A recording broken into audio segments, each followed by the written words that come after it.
Personally, I think we're going to look back on kids having social media the same way we look back on how prevalent smoking was in the 70s and 80s. We're going to think we're going to say, what were we thinking? Hi, everyone. It's good to be with you today. My name is Shannon. I'm the host of Currents, a Big Ocean Women podcast. Today, we have a panel of guest speakers that I'm pretty eager and excited to speak with in light of the recent events. As we all know, Charlie Kirk was assassinated a week ago today, and there's a lot of feelings. Big Ocean Women is headquartered here in Utah, so this hits very close to home. So I'm very grateful for each of you. Let's go ahead and introduce our panel today. I'm Shannon again, and Kimball. Hi, I'm Kimball. I'm an economics student at BYU. I'm also studying professional writing. Lately, I've been doing a lot of research and writing on topics related to politics, culture, and specifically issues related to my generation, Gen Z, or digital natives, as I call them. And I'm happy to be here. I've been with Big Ocean Women for about 5 months now, and I'm really excited to represent Gen Z and also represent the sons, brothers, other young men that the audience cares about. Grace. Hi, my name is Grace Raje. I am the Director of Global Strategy with Big Ocean Women. I'm first and foremost a maternal feminist and member of Big Ocean Women. And secondarily, I am a student at Utah Valley University, where the assassination of Charlie Kirk happened this last week. I am a political science major, emphasis in global politics. And so this is, of course, something that is very surreal to have happen while I'm a student, while studying these things, and to watch all this unfold in real time. I've been with Big Ocean for 8 years. I love it. And you cannot know me without knowing Big Ocean. Big Ocean is absolutely central to who I am. So I'm grateful to be here and talk about this tenet. This is one that I really cherish and have a lot to say. So I'm excited to share some. Natalie. Hi, everybody. Good to be here today. So grateful you took the time to come and talk with us today. I have a lot of big feelings, a lot of big thoughts about what's going on. I had what I thought would be the privilege to go and hear Charlie Kirk speak last week. I know a lot of you have already heard maybe what happened, but here's my perspective. I was pretty excited that morning. I was going with another friend, and there was a lot of energy in the crowd. There were some people who disagreed with what he said, but I felt like they did it in a polite way, to be quite honest with you. I felt like the energy was good. It felt good. It didn't feel controversial. It didn't feel like there was hate. It felt everyone was kind and polite to one another. The area where it was being held at filled up fast. I was quite close to the event. It was good. A lot of good things happening there. A lot of good dialogue amongst the students, amongst parents, amongst the community that had decided to come and support UVU. A lot of good things were happening. It did not at all feel like controversial, and that there might be a tragedy that would, soon happen. As it got started, Charlie Kirk came out and he was throwing his hats everywhere and just happy to be in Utah. He's like, "Hi, Utah, excited to be here." Lots of good things happening. The first question was a theological question between faiths, and I felt like he handled it with such grace and such poise. And he's like, "I want Utah to know that I'm not against the faith, the predominant faith here." And, he was just so respectful. I really felt like he handled the question very respectfully. And then the second question came, and I would say it was probably maybe at this point 20 minutes after 12. And you all know what happened. We heard a pop. That's exactly what it sounded like, was a pop, like a firecracker. And from my perspective, it sounded like it was on my left side. And what happened in a half a second felt like minutes, because my eyes went to look to the left to see where this pop came from, and then went to Charlie Kirk, and I saw that he had been shot, and it was quite clear that it was a serious, serious injury. And I remember thinking he wasn't going to live. And we all dropped to the ground, and this is all happening within, I'm sure, a second. But again, it felt like time had definitely slowed down. At the time, we didn't know if there were other shooters or if there'd be shooting in the crowd. I was with my friend. I said, "We got to get out of here." We gathered up our belongings and just really was in shock until I got in my car and just thought, what is happening? It has hit closer to my heart for a few reasons. Number one, our, Big Ocean Women, we have tenets every month that are kind of like themes, if you will. And our theme is that we recognize and follow our internal compass and have the ability to speak and act with integrity while listening to our internal compass. And I felt like that's what he was doing. I felt like that's what Charlie Kirk was doing. And those that either were for him or maybe don't love his words, they were speaking respectfully with integrity. And so I came away thinking, no, after a couple of days of decompressing and kind of trying to deal with what I had witnessed and seen that obviously cannot be erased from my mind. And so I'm really grateful that we have this ability to talk today and kind of give some ideas and perspectives that will hopefully help one another. So I'd like to turn some time over to Natalie. Yes, thank you for having me today. I am a member of Big Ocean Women and I'm the meeting director of the Virtual Waves. So I host the international training meetings once a month. And so this tenet that you're talking about, Shannon, is so important. I'll just say it one more time. We recognize and follow our intuitive internal compass to speak and act with integrity. And so as we teach this tenet at an international level, we are so blessed to hear from mothers and women all over the globe who believe in following our internal compass. And that is something that every person on this earth has and needs to learn how to use. And how do we tap into that internal compass? How do we speak? How do we act? Those are issues I think that we need to address and are very relevant to what happened this week. And so I know we have Kimball and Grace with us today. And I am a big lover of the 20-something generation. I love this generation. I get to work with them a lot. And these two individuals are some of my favorites. And so I wanted to ask them from their perspective. They're on college campuses here in Utah, and they're in the thick of this. But one question I have for you to start off with is as a mother, how can I help my children? I have a 26-year-old, I have a 24-year-old, a 20-year-old.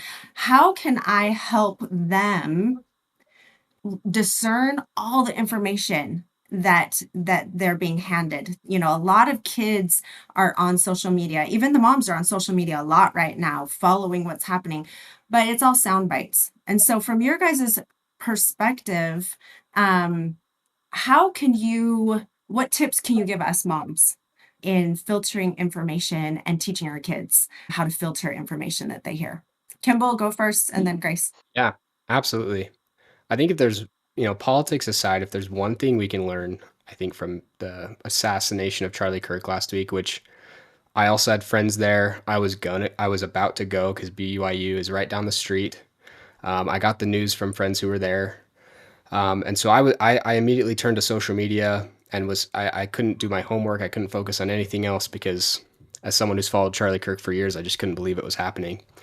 So immediately the lesson that I started to learn that I think, again, politics aside, is that social media really is, as our governor of Utah, the governor of Utah, Spencer Cox, said, it is a cancer.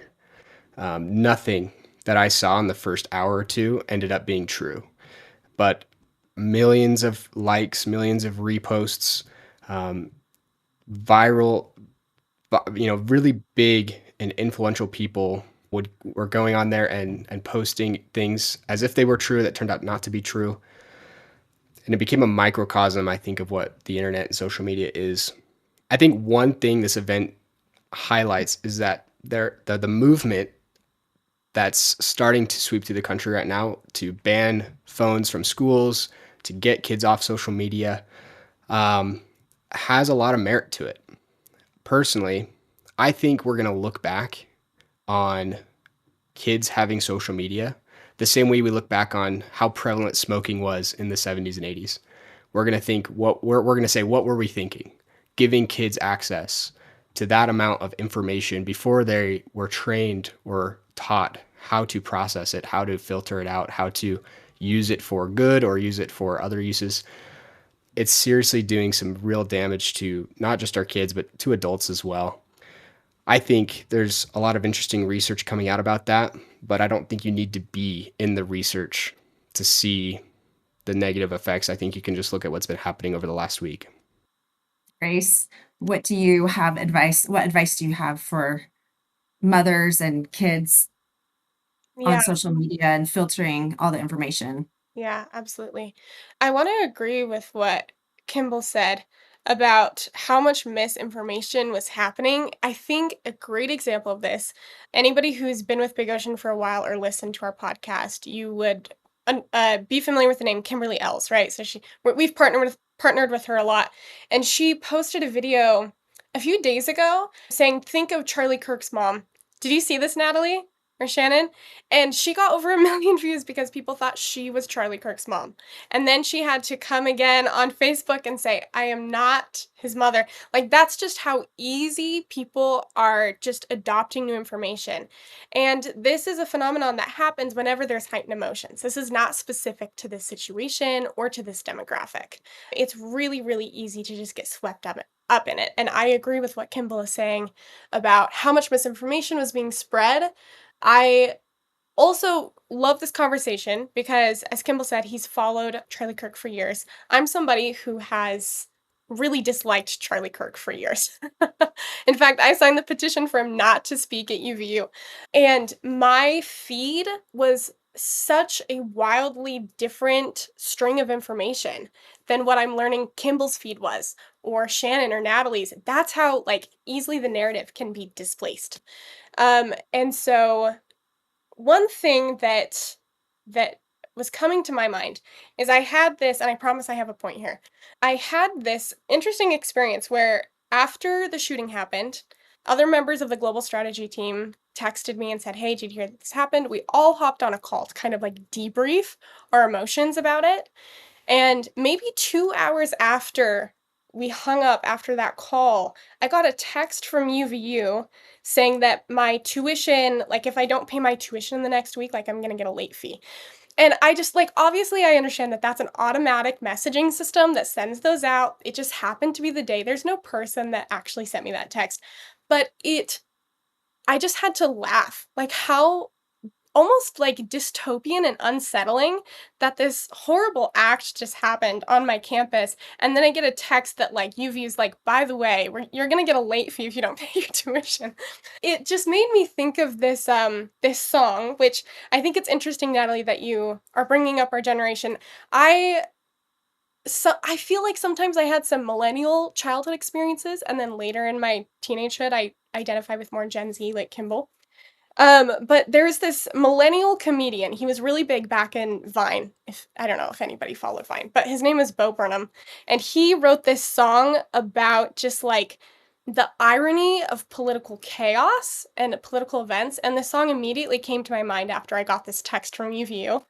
And he throughout the whole song he just goes back and forth between what one line of it is he's talking about the environmental crisis versus the access to the internet. And he says the world's at our fingertips, the ocean's at our door. And then another line is the quiet understanding of, or the quiet comprehending of the ending of it all. Just this sort of upbringing that I think my generation, whether it be millennials or Gen Z, I think we share this, of just this sort of irony between the political chaos and having to just continue and just grow up.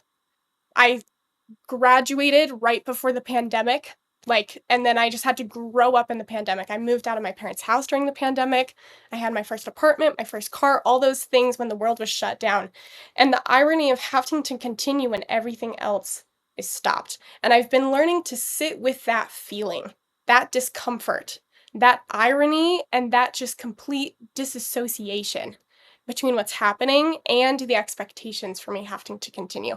I don't think that this is necessarily specific to my generation. I do think it is especially poignant for my generation because of the internet, because of the amount of access that we have, that the amount of information that we have access to. I don't know of any other political assassination where within the first few hours, I was able to see 6 different angles of it in real time with very sharp audio and video quality.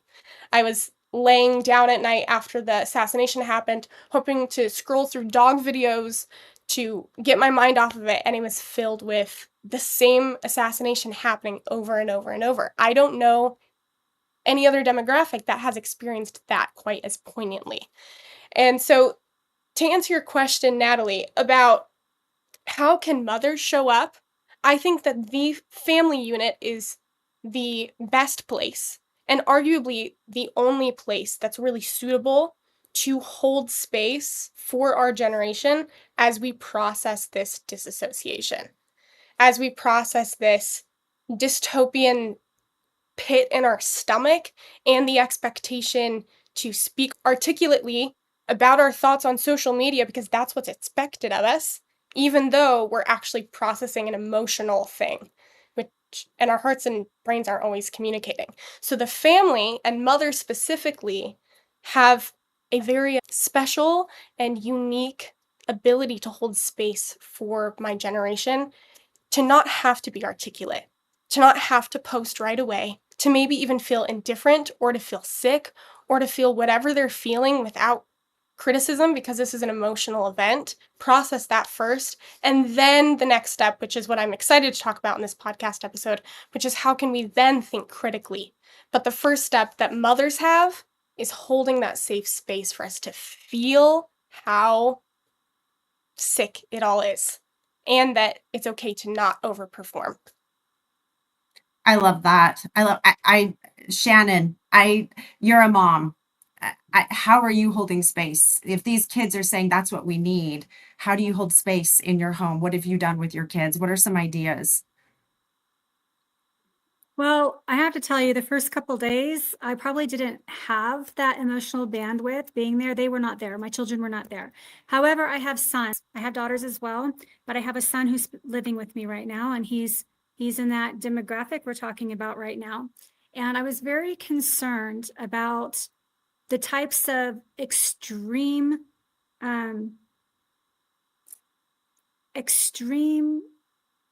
I don't even know how to explain the extremeness that he was seeing in his social media feeds, on YouTube, because it's all an algorithm. They're all knowing what you're looking at. It's like he couldn't get away from it. And so the conversations, like I could tell he was kind of getting a little bit angry about things.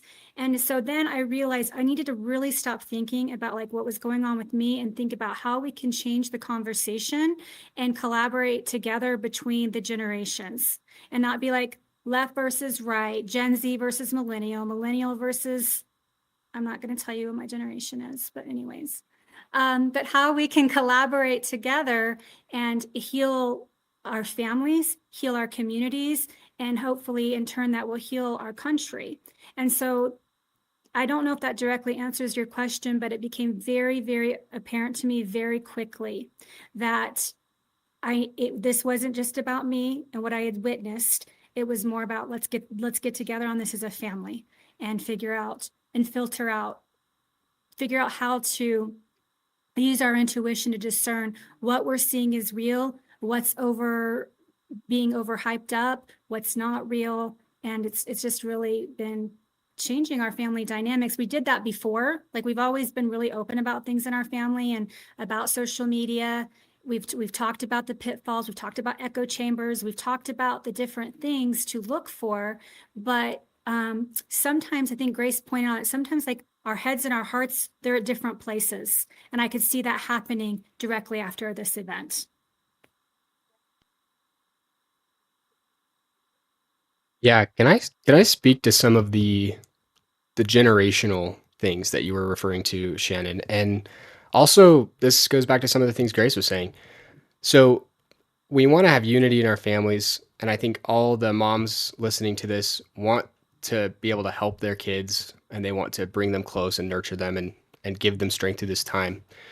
In order to do that, it's also helpful to understand what separates the generations so that we know how to bridge those gaps. And one of the most important things that's relevant to this conversation is that the current generation of youth, from anyone born in the mid 90s to now, you could probably there's a word to define them that some people use called digital natives. They were born with access to the internet, and they don't know a life without really easy access to the internet. Everyone before that is called a digital immigrant. And the difference between these two worlds, the pre-digital world and the digital world, Jonathan Haidt, the author of Anxious Generation, he says the difference is the difference between Earth and Mars. And he says digital natives are the first generation to grow up on Mars. All of the rest of us, well, I'm a digital native, but everyone else has immigrated to Mars. And then now there's a generation that is reaching adulthood right now that was raised on Mars. And what this means, there's a couple interesting ways that this manifests that could be helpful to understand. One is that digital natives are extremely nostalgic. We're an extremely nostalgic generation. We're nostalgic for the time that we never lived in. We're nostalgic for the era that we never experienced before the digital era. You can see this all the time. But one of the ways it manifests is there's frequently moves to get disconnected, to be in touch with reality, to go touch grass, right? Because what this nostalgia really is it's a recognition that we're detached from reality. What the internet, social media, and all of the new technological advancements, including AI, what they're doing is they're detaching us from reality. And this is having some severe effects. It's one of the reasons, according to Jonathan Haidt, that's the main claim of his book. Really interesting. Go check it out. That's one of the reasons for mental health problems in Gen Z and digital natives is because they're detached from reality and they don't know how to process that or cope with that. You can also refer to the another line that divides digital natives from digital immigrants is what some sociologists are calling the post-truth era. We live in a post-truth era. Basically what this means is that we live in a cultural period in which objective facts are less influential in shaping public opinion than appeals to emotion and appeals to belief. So if you want to change hearts and minds, it's easier to do so now more than ever without facts, without truth. You only need emotion and appeals to people's bias. And you combine that with the internet, and it creates a storm, a self-sustaining storm, where facts are not top priority for anybody engaging in conversation. So we're living on Mars. And what's the answer? How can moms, now that we understand some of those differences between digital natives and digital immigrants, how can we help kids? How can we help ourselves? One of the ways we can do that is get back to Earth, detach, get off the internet, get off social media, get in touch with reality. I argue frequently that there's a lot of people that complain about dating today. And there's another interesting conversation that's not for today. But I argue that the reason Gen Z has such a hard time dating is because men are addicted to porn, women are addicted to social media.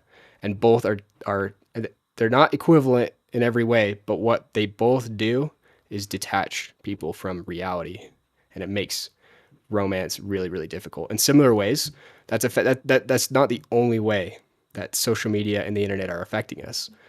We need to get back to reality, and we need to help kids grow up in reality. So one of the best ways moms and parents can help their kids is to give them a childhood that resembles the childhood you probably experienced, those digital immigrants out there probably experienced before the internet was a thing. Get kids off video games. Get kids off. Don't let them have social media. Get them in touch with books. Help them fall in love with reading. Help them fall in love with nature. Help them fall in love with sports and in-person social activities with friends. Those are some really easy and helpful things. And if we can, it's sort of a collective action problem where one family doing it in a community where nobody else is doing it is hard. But if we all do it, if we all help like transition the way we parent and the way we help kids together, we can make it easier for everybody. Can I hope that makes sense. Maybe elaborate on the question? Is like, I feel so parenting changes when you're younger You parent differently to a child versus a teenager versus a young adult. And so the suspect who shot Charlie, he was in that age bracket of 18 to 22. Lots of things are changing for an 18 to 22, 23-year-old. And so I think it might be helpful to get your point of view on maybe how to continue, or some tips maybe for parents out there with their young adults. They're obviously branching out on their own. They're moving out, doing whatever, going to be coming in contact with maybe different ideas than what they were raised with, for good or bad. And what's your take on that? I can answer that now. I really agree with everything Kimball is saying, and the older I get, the more and more I feel passionate about what he's saying about getting out and reconnecting. And again, I mean, as a maternal feminist, I have to say the family unit is the best place to be doing that, and it all has to begin there. So I really love what he's saying about that's how parents can have a good influence. One thing that maybe goes without saying, but I think is worth quickly mentioning, is just that the internet is a somewhat permanent part of our life. Like, really, you can't have a job or really go to school without having access to those things. It's just not realistic. And so I do think it's important that parents teach their kids how to interact with the internet, because it is an inevitable part of our day-to-day life. That's something that I wish that I got more. Less of just like, don't do it, just go outside, and more of go outside and this is how you interact with the internet.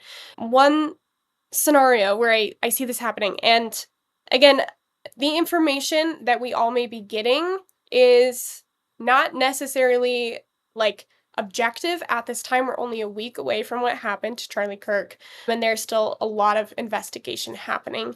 But I've seen some evidence to support that the person who assassinated Charlie Kirk was involved in some very like niche, deep gamer communities that sort of encouraged and incited some of these mindsets that fostered his decision to do what he did.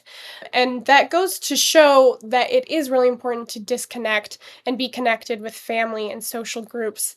Additionally, it goes to show that this is something that I think ought to be discussed, especially with young boys. I'd like Kimball to speak on this a little bit more, especially with young boys, but young girls as well, like these red pill movements or these just ultra extremist movements.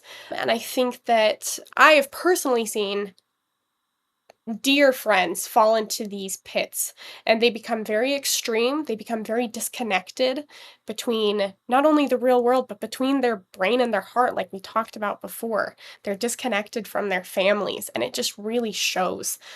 And as we're seeing the absence of Charlie Kirk and Turning Point USA, I'm personally seeing some of these other influencers grab at Charlie Kirk's audience, trying to displace him and trying to, I don't know.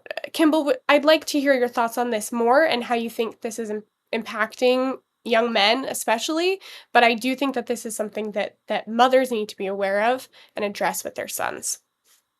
Yeah, absolutely. This is something I'm super passionate about too. Even though, so Grace, for the audience to say, Grace and I don't see eye to eye on politics, but we both agree on this issue 100%. There are good influences out there. The internet isn't all bad. And I could name some really good influences that I think align with the Big Ocean Women values, but I won't I won't here, but there are people. And if you do your research, you can find interesting voices or authors, or I mean, it's good to learn from different people, but there are also tons of people who stand unequivocally opposed to the values that I think Big Ocean Women stands for, and all of our members should stand for. They may seem benevolent and cool at first, particularly to young men. And this is an issue because there's a crisis. Now, crisis might not be the right word. It's more of a drought that permeates our institutions. There's a lack of conversation on masculinity and what good masculinity is and what positive masculinity is. And these young men that are digital natives are growing up with without being taught at school, where most teachers are female, overwhelmingly so today compared to 20 years ago, where the school system is is actually even higher education is overwhelmingly female dominated, which can be off-putting to young men. They're not getting taught in the institutions and because people don't go to church as much anymore, a lot of young men are growing up not learning what it means to be a good man, not learning what it means to harness their inherent traits as men, which are neutral and can be used for good or bad, and are also unchangeable. A lot of men have masculine tendencies, and instead of shaming, a lot of times, instead of teaching them how to use those masculine tendencies for good, institutions are either shaming them for those tendencies or ignoring them. And so then they go into the internet and they find a lot of people offering to fill that void because the institutions have been quiet. And it shows, and what the Charlie Kirk assassination shows us is a couple different sides of this. I think the shooter is a good example of someone who got sucked into an internet rabbit hole, and he found sources of validation and sources of meaning and purpose in the deep corners of the internet, where those things aren't where the last place you're going to find any good values. And what we can do is be more proactive in helping young men understand their purpose and how to be good men from a young age. We can start to get our institution speaking. I think it would be awesome if we got more good men in public schools and higher education, or if we had institutions promoting positive masculinity rather than shaming masculinity. And there's a lot I could say on this. Ultimately, though, if we don't teach young men what it means to be a man, what it means to be a good man, and how to be masculine in a positive way for society, which there's tons of ways to be masculine, be very masculine, be traditionally masculine in good ways. There's good versions of traditional masculinity. If we don't teach them that, then we're rolling the dice and letting them go find answers to that online, and some of those answers are not good. I want to add one last point here. Sorry. I really liked what Kimball said about, this is kind of stereotypical, but I do think that there's a lot of truth to this, that young men escape through porn and young women escape through social media. And I think that the key here is escapism. Escapism is the bed that fosters the soil of extremism, of disconnect, of falling into the influences of like Kimball's alluding to, like toxic masculinity or toxic influences in general. And I feel like that's really the core of what we're saying. Like it is about going outside and touching grass. It's about being present. It's about not feeling the need to escape. And when you do, being present with that. I used to work for several years with an organization that helped people overcome pornography addictions. And the data showed through like years and thousands of attendees of this, that the root of it was escapism. And we know that the opposite of addiction is connection. And so it's less about avoidance. Like that's the thing I'm trying to make clear, is that I don't want to be avoidant about the internet or about the issues that are happening in the world. That's not the answer. It's being present and tackling each issue as a family and with community. That's the connection aspect that is the solution. I also want to highlight one thing that Grace mentioned a couple times was maternal feminism. And I think that the opposite of maternal feminism is modern feminism. And I think that modern feminism plays a horrible role in demasculinizing our men and our boys. And it causes confusion that women can, it creates this competition, that women can be, and it's like all of a sudden women are way up here and men are down here. And it creates this confusion for boys growing up and what they can become and how they should be. And so I feel like to really embrace maternal feminism, I feel like we embrace that divine role that we have as mothers, to love our sons and to help them be comfortable in being a boy and becoming a man, and clearly understanding and teaching clearly what their role is in this community. I think that parents and teachers are so afraid. They try to be so politically correct sometimes that they don't know how to steer their children or their classrooms or whatever. And so I think that being a light of truth as a maternal feminist, to speak the truth that we believe of our divine identity and being men or women, and truly understanding those roles. That is a mother's job, is to help encourage her boys and encourage her daughters, to really become who they're supposed to be. And that should be, those should be clear roles. But I wanted to I actually wanted to ask a question about critical thinking. That is something that every person, whether you're a mother, middle-aged, or whether you're Gen Z or millennial, there needs to be some work done in this area of critical thinking. And I wanted to ask, both Kimball and Grace, how would you suggest, how do we get kids that are only listening to sound bites? How can we better foster that critical thinking where, I would love for my kids to be reading all different opinions and all different sources and put the puzzle pieces together for themselves, why have we lost that, and how do we get it back?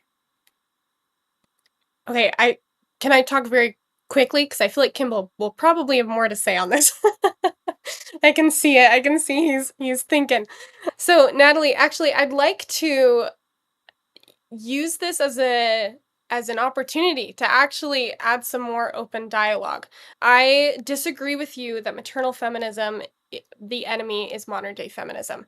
And one thing I love about Big Ocean is that we do have a wide spectrum of faith and tradition and cultures, and all sorts of people have different beliefs. And this is something that I feel very strongly, is that I see maternal feminism as simply as a better way to do modern day feminism, but I definitely see mainstream feminists as my sisters, and the enemy is the patriarchy. That being said, I very much hear what you're saying about how sometimes in a classroom somebody wants to be so politically correct that they're missing the mark and being able to be authentic.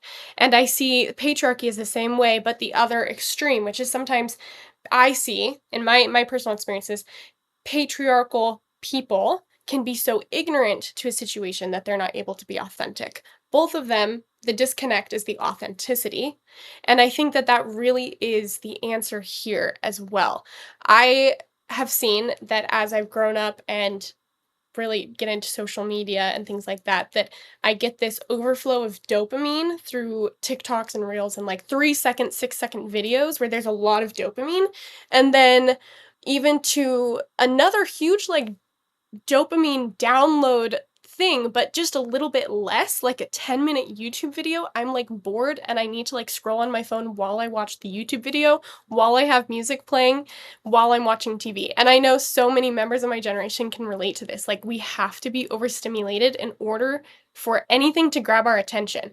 And so this goes back to what I was saying about being present, learning to fight the urge of needing to escape or needing dopamine all the time, needing stimulus all the time.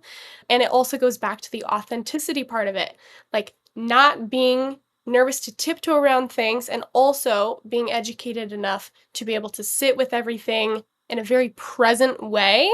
As I've practiced this, I've been able to watch the 10-minute YouTube video.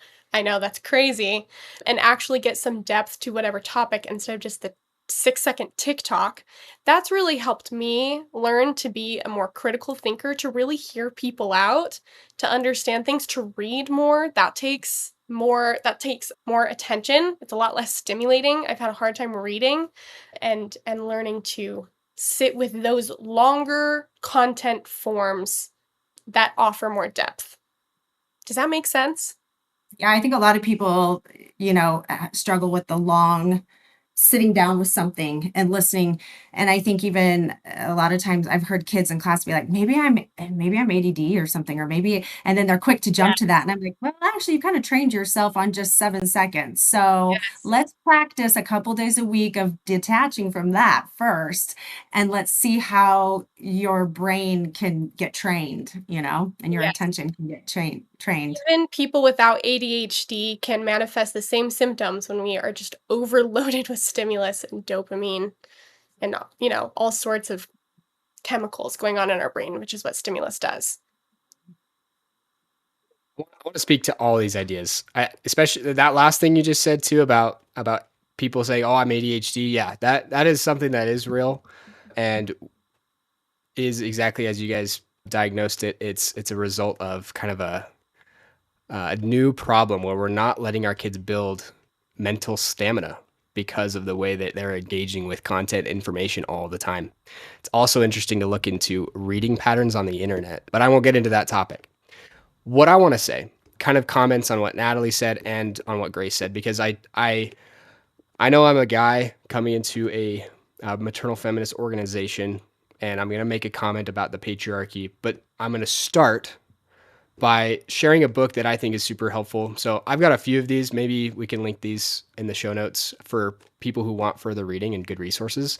This one is called The Coddling of the American Mind. How good intentions and bad ideas are setting up a generation for failure.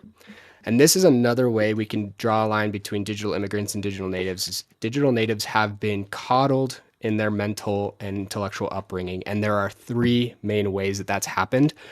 That kind of leads us to the critical thinking question you asked, Natalie, about how do we help our kids develop critical thinking skills? Well, we can start by reversing these three trends. So the first one is, they call it the trend of the untruth of fragility.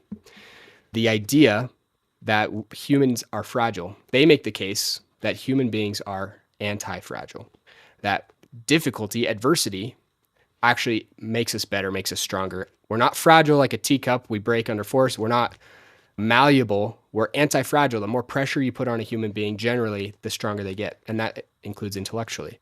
One of the things that's happening is that children aren't being challenged. They're not being allowed to fail. We protect them from everything. We protect them from failure. We protect them from bad grades. We go and yell at the teachers when students get bad grades instead of yelling at the kids, right? We've allowed kids to be fragile and not experience hard and difficult things. And sometimes that's just a side effect of how wealthy of a society we live in. And that's something we should address. Let kids experience failure. Let kids do hard work. That will help them grow critical thinking skills. Let them encounter ideas that are contrary to what they think. Challenge them. Play devil's advocate with them. Push back against them. See what happens. It'll be good for them. The second untruth that they talk about is the untruth of emotional reasoning. And this is a trend to process information with emotions. We talked about this a little earlier when we talked about post-truth and how emotional appeals are more important now than factual appeals. This is another element of that. Emotional reasoning. For instance, if I'm offended, that means something's wrong, right?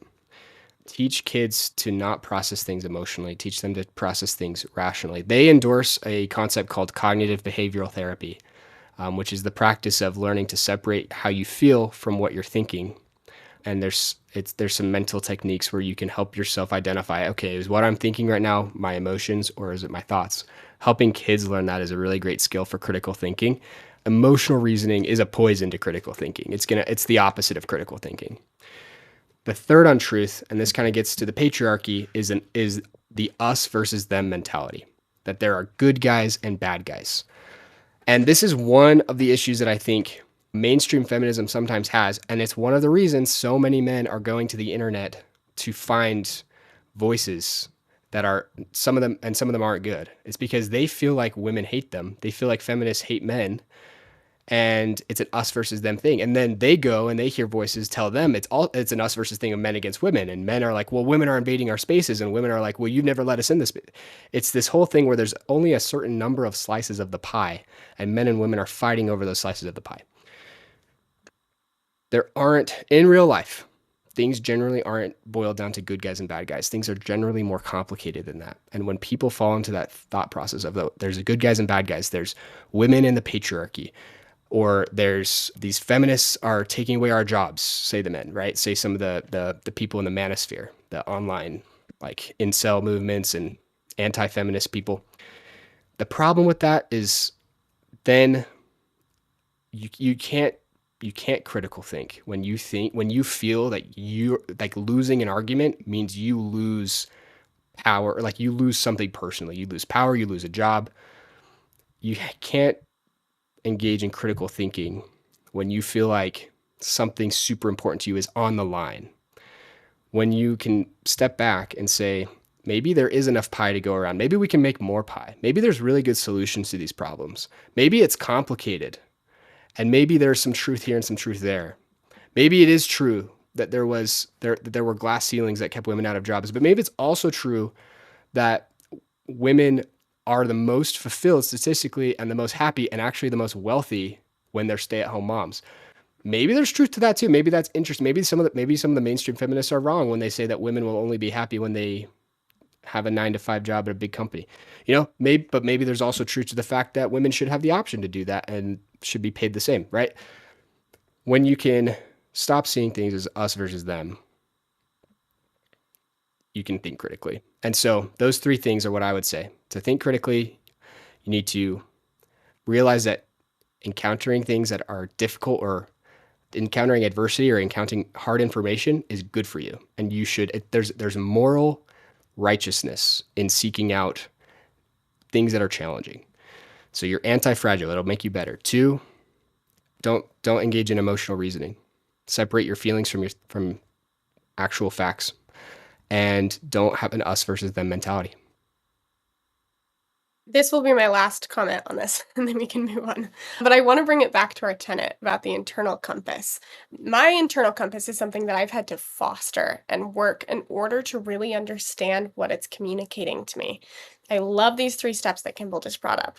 And one thing that I've seen, especially with the Charlie Kirk situation, like I brought up before, I felt pressured, and I feel like so many members of our generation are also feeling pressured to write almost like a statement right away. Like, we need to post right away. We need to articulate our thoughts right away. And it's so easy. I think I mentioned this previously. It's very easy to confuse a trauma response or your emotions with your thoughts and your opinions, especially when it's all happening before we've emotionally been present and sat with it and figured out what this means and why you're feeling this way.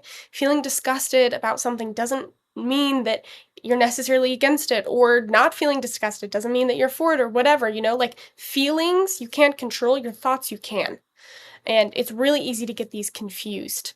Anyway, so yeah, I did. I felt this social pressure to create an opinion right away.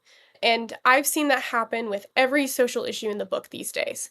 Like, I've seen criticism. If you aren't using your social media platform, all of a sudden we're in a generation where everybody has a platform. That used to just be a celebrity thing, and now everybody does, and we're all expected to have an opinion about everything all the time. If I'm not using my platform to advocate for Israel or for Gaza, if I don't have a platform to advocate for this piece of foreign policy or for this social media's new engagement, this celebrity's new engagement that just happened, then there's like this moral obligation to have opinions about everything.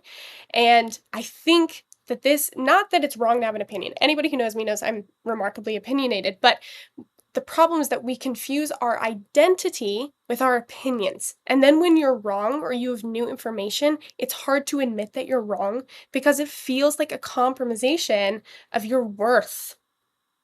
And the thing that I've learned in order to, what Kimball is saying, interface with difficult concepts and be able to hear other people's opinions, is to remove my worth from my opinions, to remove my emotional response from my opinions, and then understand that my internal compass is the gift that I have to discern between the two. And that takes practice, but as you continue to practice that, it'll be a lot easier. And all of a sudden, I can just admit that I'm wrong about something, but I know who I am, and I know the worth of the person I'm discussing this to, and it's not so emotionally charged anymore. It can be about ideas. And this sort of effortlessly starts to happen as we practice and as we recognize our own internal worth. I love that. And I feel like I think that as we work on progressing, and like Kimball was saying, not one versus the other, but I feel like when we progress both, like say like the mother and the father in a family, everyone gets helped, everyone elevates, everybody grows. And so I think it is important to bring it back to the family. And like you said, that is where these discussions need to happen. That is the stewardship that us as parents have, is to hold this space and not walk on eggshells, and to talk with our kids and ask our kids tough questions, play devil's advocate, like Kimball mentioned, and really listen to them, because I feel that we need to have an enormous amount of trust in your generation too. I feel like you guys have gifts that we don't. We have gifts, like Kimball said, that we were raised on earth, and so we do need to bridge the two. There's gifts on both sides, and I hate it when people slam your generation. I just feel like you guys have so much that we need to listen to and to learn from. But it goes both ways too, where I feel like, like Kimball said, we were raised on earth. We have some, value as well too. But I love the thought of bringing it back to Hone the in on family. those differences, And that's right? our stewardship. And So the reality is that all of us here today, we're different ages, we're different genders, we're different political ideologies, maybe some are the same, but we're sitting here having a civil discourse and are really taking the chance to listen to one another, agreeing on some points, seeing into other points that maybe we haven't thought of before. Some of the things I wrote down as we were talking about, you might not have a family. Those listening today, the ideal situation is, yes, go home, speak with your family. But if some of you are listening and you feel like, well, I just don't have that. I don't have someone who's like-minded like me, or I don't have a family to go home to and talk about these things. Here's some things I maybe wrote down for you. Continue in your education. Read, read, read, and don't make social media your only outlet to obtain education. Seek out good books, and then find others who are reading them and discuss those ideas, whether they're ideas that you agree with or not. Don't be afraid to step into a platform you don't know much about, because that's where real wisdom and knowledge comes into play. Don't be afraid to have civil discourse. We say it. Sometimes I think we say it meaning it, but when it happens, we get defensive really quickly because we naturally want to be around people who agree with us, because that's how we feel camaraderie. But where real growth in a community takes place is when different ideas come together. Our forefathers who created this nation did not agree, but somehow they were able to filter through all of that and come up with, we're able to stand on a Constitution, the Bill of Rights from them, right? And engage in conversation of all people, different religions, different faith backgrounds, different ages, different gender, different, if you're wealthy or if you're poor, like some people are like, oh, I would never be able to talk to people. We don't live in, we're not in the same demographic. Make a point to get there. Find someone who's outside of your demographic and engage in conversation, civil conversation, and be a peacemaker.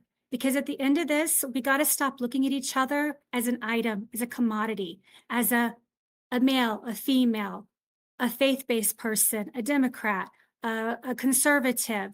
We need to start looking at each other as humans, that we all have worth, that we are all worth loving and listening to. And at the end of the day, we want family, peace, and love. That is something I think most of us are seeking, that are listening today.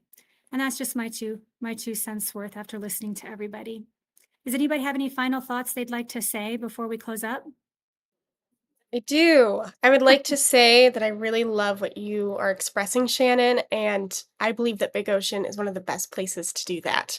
Big Ocean is an interfaith, intergeneration, international, interpolitical, I don't think that's a word, it could be, organization.